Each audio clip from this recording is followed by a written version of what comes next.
up? I am Toshina, and I'm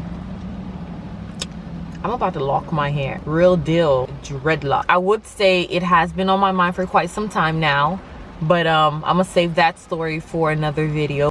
No one knows that I'm locking my hair.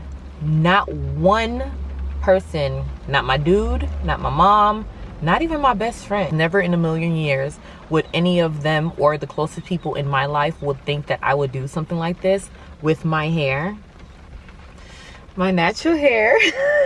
So I'm literally sitting in the parking lot of the salon where I have my appointment, and I am thinking, did I make a freaking mistake? Am I seriously about to do this? Damn! Oh God! But I